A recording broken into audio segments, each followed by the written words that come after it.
Bonjour à tous. Aujourd'hui, plongeons au cœur de l'histoire récente pour comprendre les enjeux et les conflits qui traversent le monde depuis 1989. Quels sont les nouveaux rapports de force géopolitiques qui redessinent notre planète? Les États-Unis, une superpuissance fragilisée. Économiquement, culturellement et militairement, les États-Unis réunissent tous les critères de la superpuissance.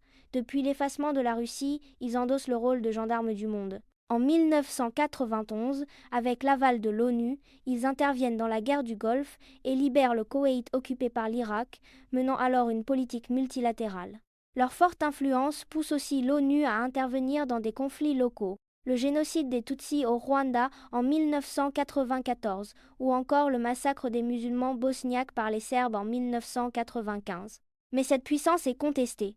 Certaines organisations, opposées aux États-Unis et à l'État d'Israël, utilisent le terrorisme, attentats, prises d'otages, déstabilisation des gouvernements. Le 11 septembre 2001, Al-Qaïda frappe les États-Unis. Deux avions percutent les tours du World Trade Center, un troisième s'écrase sur le Pentagone. Ces attentats causent près de 3000 morts. Un monde instable et multipolaire. Les attentats du 11 septembre marquent un tournant.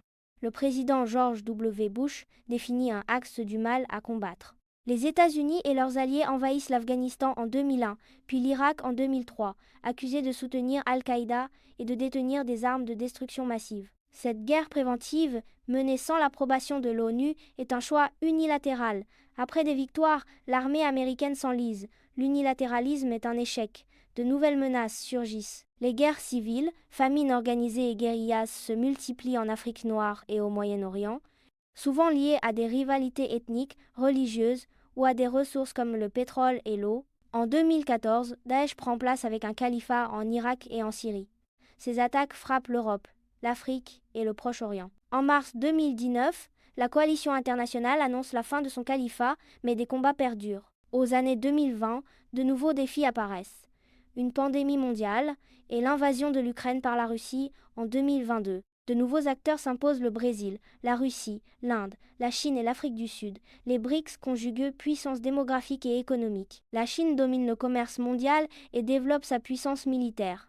La Russie reste un acteur essentiel grâce à ses hydrocarbures. Ces puissances veulent peser sur la scène internationale. Parmi elles, seuls le Brésil et l'Afrique du Sud n'ont pas l'arme nucléaire. La Russie et la Chine, membres permanents du Conseil de sécurité de l'ONU, utilisent leur position pour contrer l'influence américaine. Depuis 1989, le monde n'est plus bipolaire.